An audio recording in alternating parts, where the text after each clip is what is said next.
अस्सलाम वालेकुम नादरीन, आप यूट्यूब चैनल देख रहे हैं। मैं इमरान खान हूँ। सबसे पहले जो अफसोसनाक वाक़या वो शहजाद अकबर साहब पे हमला हुआ है बरतानिया में, कैम्ब्रिज के इलाके में उनका घर है। और मेरी अभी 2-3 दिन पहले उनसे एक मुलाकात भी हुई लुटन में, जो एतवार वाले दिन हमारा एक प्रोग्राम था ह्यूमन राइट्स के हवाले से, और वहाँ बड़ी तफसीली हमने बातचीत की। और इन ख़तरात का जो इजहार है वो पहले भी शहजाद अकबर साहब कर चुके हैं, और ये ऐसा नहीं है कि ये अचानक से हमला हो गया। शहजाद अकबर साहब पे माजी में भी एक हमला हो चुका है। गुज़िश्ता साल उनके चेहरे के ऊपर जो है वो एसिड फेंका गया था, जिसमें वो बाल बाल बच गए थे, और उनकी आंखों को निशाना बनाने की कोशिश की गई, लेकिन उन्होंने क्योंकि आंखों पे ग्लासेस पहने हुए थे तो उनकी बचत हो गई। इसका भी मुकदमा दर्ज है, यहाँ पे इंक्वायरी हो रही है। आज तक बंदों का कुछ पता नहीं चला। और ये जो वाक़या है, पहले आपको थोड़ा सा वाक़या मैं बता देता हूँ। मेरी शहजाद अकबर साहब से बात हुई, वो ये बताते हैं कि सुबह 8:07 या 8 मिनट पे वो अपने घर में मौजूद थे, और क्योंकि यहाँ छुट्टियाँ चल रही हैं बरतानिया में क्रिसमस की, बच्चे भी घर में थे, फैमिली घर पे थी, तो जो दरवाज़ा है वो डोरबेल बजती, और शहजाद अकबर साहब खुद दरवाज़ा खोलने के लिए गए।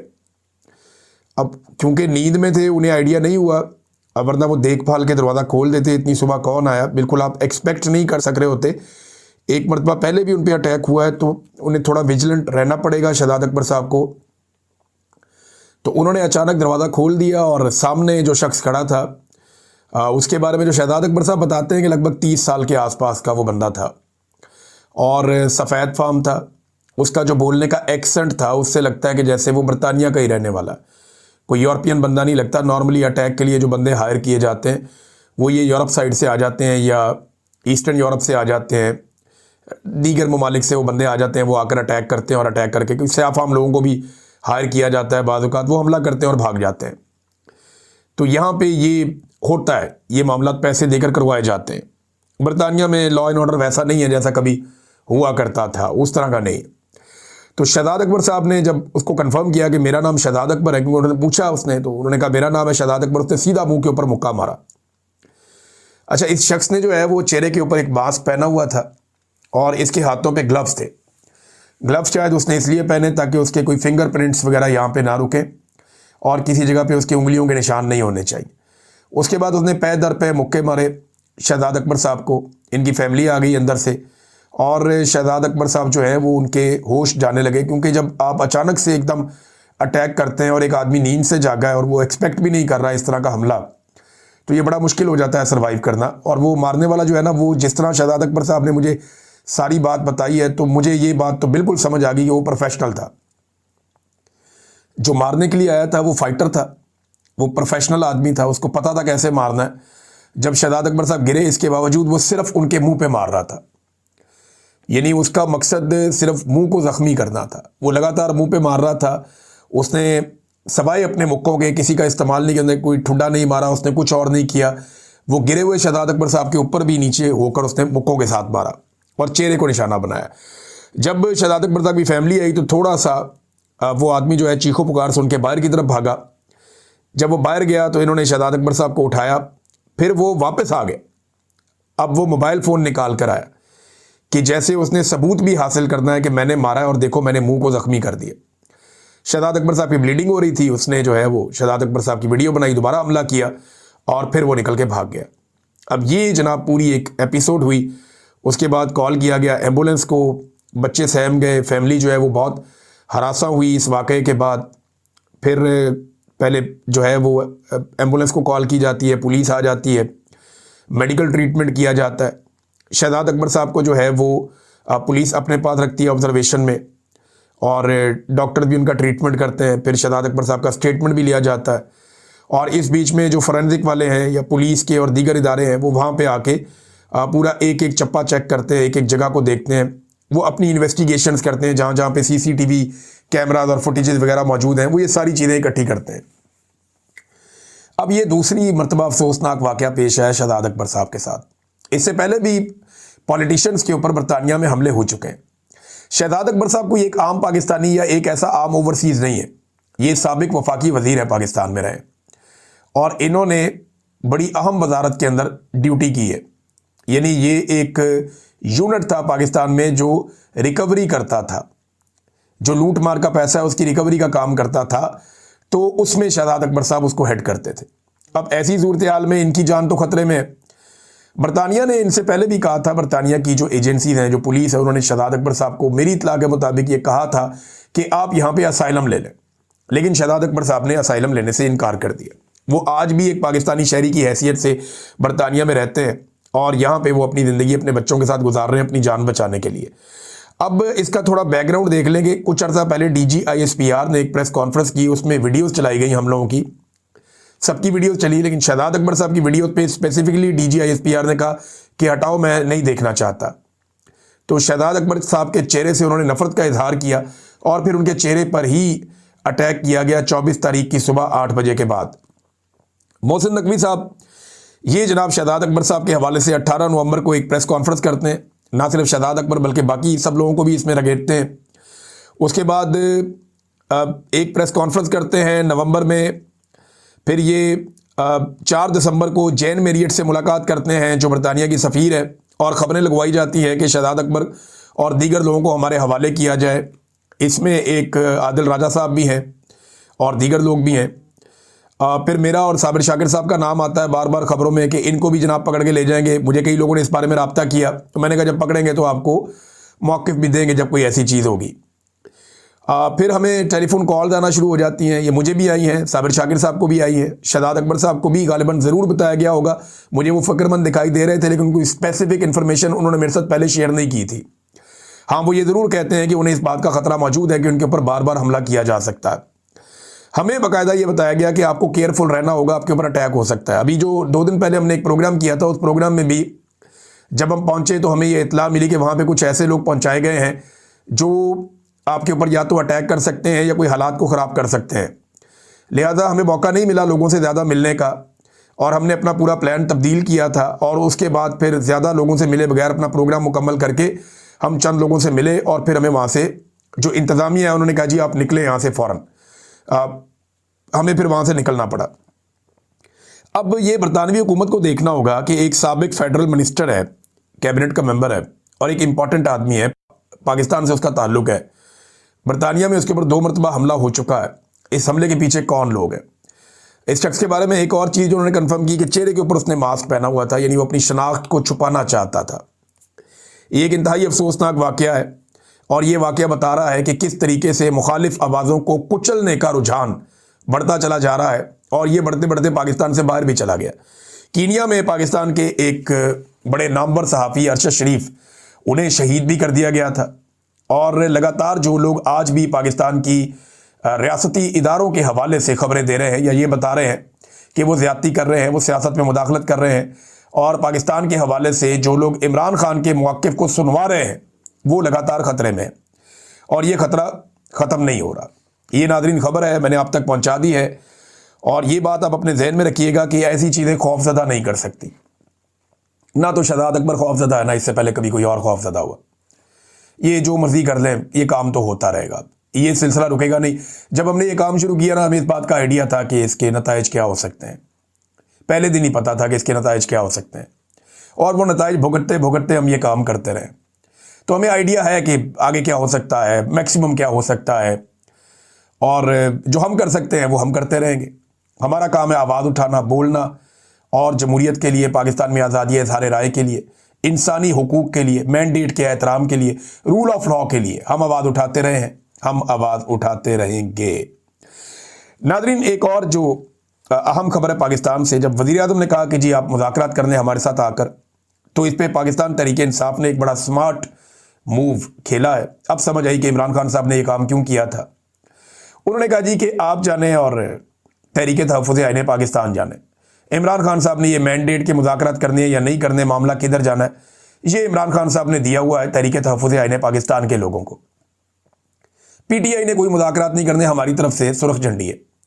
PTI मुज़ाकरात नहीं कर रही, PTI तो करेगी एहतजाज, स्ट्रीट मूवमेंट का आगाज़ करेगी जिसका इमरान खान साहब ने कहा हुआ है। तो हम तो करेंगे जनाब अपना वो काम, ये पाकिस्तान तहरीक इंसाफ ने कह दिया, हमारी तरफ से मुज़ाकरात नहीं है। हाँ, तहरीक तहफ़्फ़ुज़ आईन पाकिस्तान के साथ आपने मुज़ाकरात करने हैं, वो इमरान खान साहब से आप उनकी मुलाकात करवाएं, वो जाने और इमरान खान साहब जाने। तो PTI ने, जो नॉर्मली होता ये था कि जब भी कभी मुज़ाकरात होते थे तो PTI की एहतजाजी तहरीक मुतासर हो जाती थी कि जनाब एक तरफ एहतजाजी तहरीक चल रही है, एक तरफ मुज़ाकरात चल रहे हैं, ये किस तरह की तहरीक है। तो अब पीटीआई कह रही है जी हमारा फोकस सिर्फ तहरीक पे, हमारे लीडर ने कह दिया हमने मुज़ाकरात नहीं करने, हम तहरीक चलाएंगे। तहरीक तहफ़्फ़ुज़ आईन पाकिस्तान कह रही है ठीक है आपने मुज़ाकरात करने हैं तो नए मीसाक जमहूरियत पर बैठ जाते हैं। अब इसमें जो इमरान खान साहब के दस्तखत है वो हम करवा लेंगे, ये उन्होंने गारंटी दी। नया चीफ इलेक्शन कमिश्नर लाया जाए और नए इंतखाबात करवाए जाए, ये दो शराइत उन्होंने रख दी तहरीक तहफ़्फ़ुज़ आईन पाकिस्तान ने। नया मिसाक जमहूरियत कर देते हैं। मिसाक जमहूरियत क्या 2006 में अपोजिशन जमातों ने किया था। उस वक्त का डिक्टेटर परवेज़ मुशर्रफ मिसाक जमहूरियत के खिलाफ था। उस वक्त की जो पॉलिटिकल पार्टी परवेज़ मुशर्रफ के साथ खड़ी थी वो मिसाक जमहूरियत का हिस्सा नहीं बनी। तो याद रखिएगा मिसाक जमहूरियत आपने कह तो दिया, लेकिन मिसाक जमहूरियत का हिस्सा कभी भी जो हुकूमत में शामिल जमातें हैं वो नहीं बनेगी। यानी आज जो काम PMLN कर रही है वो कल को काफ लीग कर रही थी माजी में परवेज़ मुशर्रफ के दौर में। आज जो काम पीपल्स पार्टी और जरदारी और बिलावल कर रहे हैं वो काम माजी में पीपल्स पार्टी पैट्रियाट के लोग कर रहे थे। राव सिकंदर इकबाल, आफ्ताब शेरपा, फैसल साले हयात वगैरह, ये लोग माजी में ये काम कर रहे थे। तो ये बात आपको जहन में रखनी पड़ेगी कि जो लोग एस्टेब्लिशमेंट के साथ खड़े होते हैं वो मिसाक जमहूरियत का हिस्सा नहीं बना करते। चंद वजूहात भी है ना, देखें एक तो जो वजूहात हैं सादी सादी आपको बताता हूं कि हुकूमत मुज़ाकरात में संजीदा क्यों नहीं होगी। ये चंद वजूहात हैं, ये आप जहन में रखें। नंबर 1 इमरान खान की मकबूलियत, जब तक इमरान खान मकबूल है हुकूमत मुज़ाकरात पे नहीं आएगी क्योंकि फिर इलेक्शन में जाना पड़ेगा। नंबर 2 एस्टेब्लिशमेंट के साथ उनकी शराकत है, तो मुज़ाकरात तो एस्टेब्लिशमेंट के खिलाफ ही होने हैं तो वो नहीं आ पाएंगे। नंबर 3 अवाम में बिल्कुल वक़्त खो दी है इन्होंने, अवाम इनको मुंह नहीं लगा रही तो ये मुज़ाकरात में आके इलेक्शन में क्यों जाए। और नंबर 4 गवर्नेंस में बिल्कुल नाकामी है, इनके पास कोई ऐसी चीज़ नहीं है जिसकी बुनियाद के ऊपर ये पब्लिक में जाकर ये कहें कि जनाब हमने ये काम कर दिए। अवाम को दिखाने के लिए भी इनके पास कुछ नहीं है। ये वो चीज़ें हैं जो हुकूमत को किसी भी किस्म के संजीदा मिसाक से रोक देंगी, यानी हुकूमत किसी मुज़ाकरात का हिस्सा नहीं बनेगी इन चीज़ों की वजह से। अब पाकिस्तान तहरीक इंसाफ ने अपना खेल खेल दिया। फजलुर रहमान साहब का एक बड़ा सख्त स्टेटमेंट आया, वो स्टेटमेंट बहुत इंपॉर्टेंट है इस मौके पर, इसलिए मैं आपको पढ़ के सुना रहा हूँ। फजलुर रहमान साहब ने साफ साफ कह दिया कि ना बैत करेंगे और ना ही मुल्क को तुम्हारे रहमो करम पर छोड़ेंगे। अब आप समझ रहे हैं फजलुर रहमान साहब क्या किसे रहे। अल्फाज का इंतखाब बड़ी एहतियात से करते हैं। उन्होंने इलेक्शन को धांधली ज़दा इलेक्शन करार दिया, मैंडेट को उन्होंने झूठा मैंडेट करार दिया। उन्होंने कहा जी कि ये हुक्मरान यूरोप के हैवानियत वाले तस्वुर को हम पे मुसल्लत करना चाहते हैं, अवाम की राय को तब्दील करने वालों के हाथ पर हम बैत नहीं करेंगे, ये फजलुर रहमान साहब ने कहा। फजलुर रहमान साहब एक एक स्टेप करके आगे जा रहे हैं और ये मुसीबत तो वाकई पाकिस्तान की एजेंसियों को और एस्टेब्लिशमेंट को इस वक्त है कि अगर मौलवी भी पूरी तरह से मैदान में आ जाते हैं और इन्हें नहीं रोका जा सकता तो PTI को रोकना पहले ही मुश्किल था।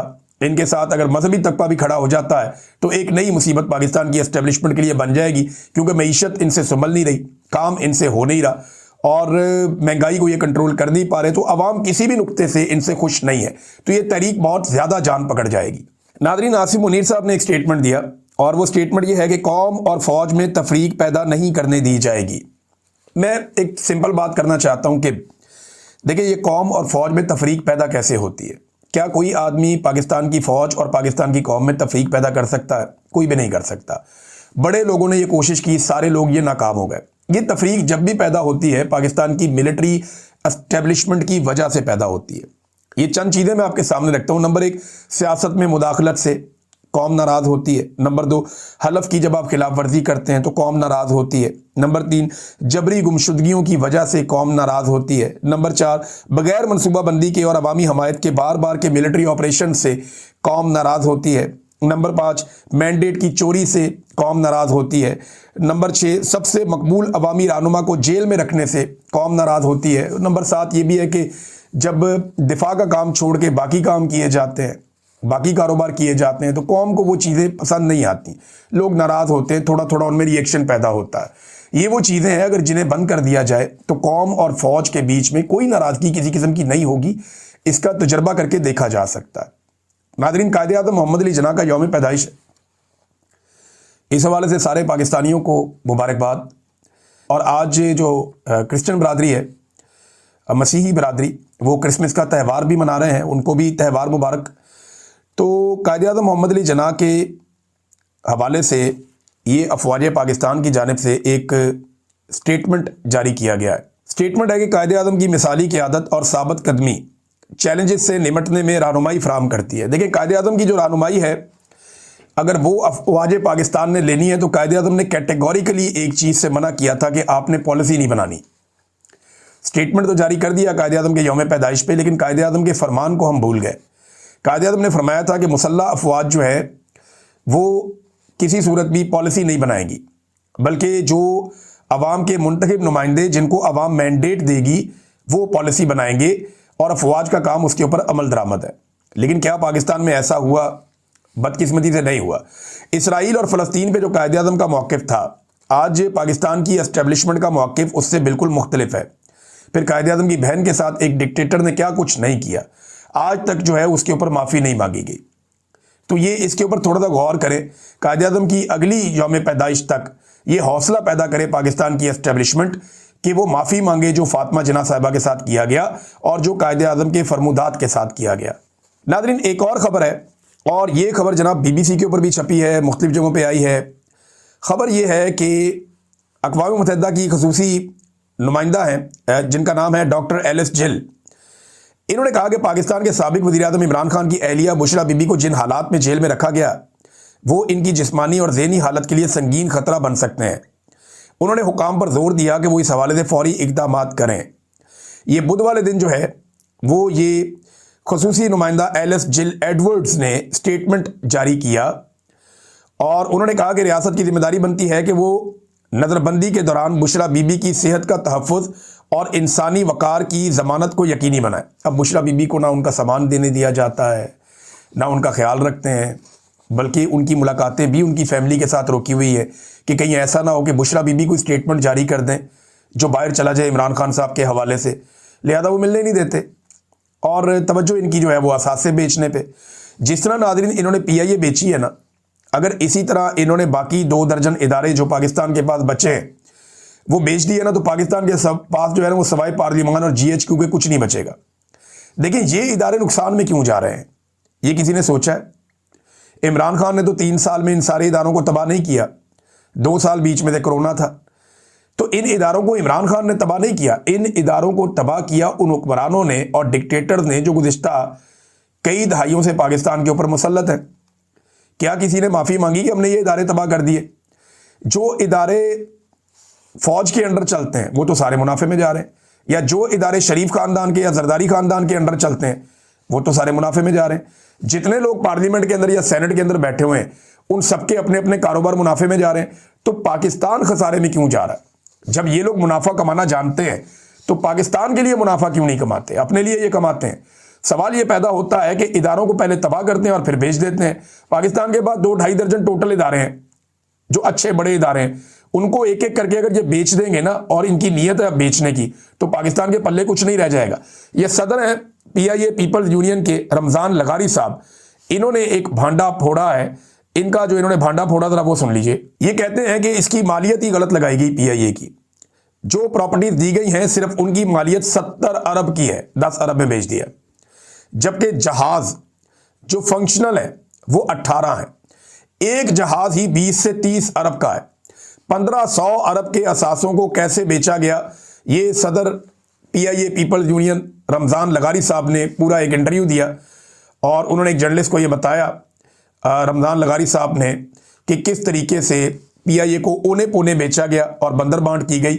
10 अरब में 1500 अरब की एयरलाइन को बेच दिया गया। और पाकिस्तान के मीडिया पे, जो पाकिस्तान का रवायती मीडिया, अखबार आते हैं, TV चैनल हैं, उन पे दबाव डाला जा रहा है, हमने आपको इतने इश्तेहारात दिए और इतना पैसा दिया है, लिहाजा खबरदार अगर किसी ने इस मामले को ज़्यादा कंट्रोवर्शियल किया तो PIA के मामले को अब दबाने की कोशिश की जा रही है। एक तो असासा बेच देते हैं, उसके बाद मीडिया को आवाज़ नहीं उठाने देते, तमाम अखबारात जो है वो तारीफ़ों वाली खबरें दे रहे हैं, नेगेटिव रिपोर्टिंग इसके बारे में हो नहीं रही।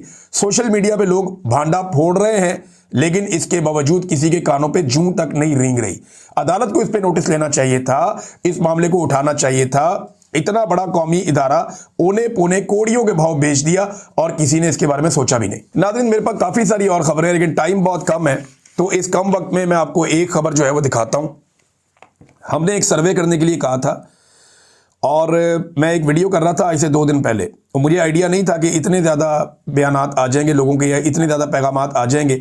उस वीडियो में मैंने क्या कहा था पहले आप ये सुन लें, फिर हम बताते हैं कि लोगों ने इसके ऊपर क्या रद्द अमल दिया। आज आप पूरी दुनिया में कहीं पे भी रेफरेंडम करवा लें, ओवरसीज पाकिस्तानी 1 करोड़ से जायद है। करवा लें आप इनका रेफरेंडम कि ओवरसीज पाकिस्तानी इमरान खान के साथ खड़े हैं या आसिम मुनीर के साथ, आपको पता चल जाएगा। चले हम यहां करवा लेते हैं। ये मेरा जो वीलॉग है ना, इसके नीचे आप लोग कमेंट करें आसिम मुनीर या इमरान खान। आप इमरान खान लिखेंगे हम वो भी गिन लेंगे, आप आसिम मुनीर लिखेंगे हम वो भी गिन लेंगे। हम आपको बता देंगे कि कितने लोग किसके साथ खड़े हैं। ये नाज़रीन मैंने सर्वे करवाया था 2 दिन पहले, गिन गिन के थक गए मेरे लोग। मैंने उन्हें कहा यार बैठ के गिने और मुझे एक एक रिपोर्ट आपने देनी है। तो 28,000 पैगामात आए हमें। उन 28,000 पैगामात में देखने के बाद हो सकता है कोई गलती हो गई हो, लेकिन ये 2 पैगामात हमें मिले हैं जहां पे आसिम मुनीर के हक में लोगों ने वोट डाला है। 28,000 में से ये सिर्फ 2 वोट पड़े हैं, ये हम आपको दिखा रहे हैं, इसके अलावा नहीं है। तो अगर और कोई आ जाए तो कोई निशानदेही कर सकता है तो ज़रूर करें, लेकिन 28,000 में से सिर्फ 2 निकले। अब तक के लिए इतने, अपना ख्याल रखिएगा, अपने इस चैनल का भी। अल्लाह हाफिज़।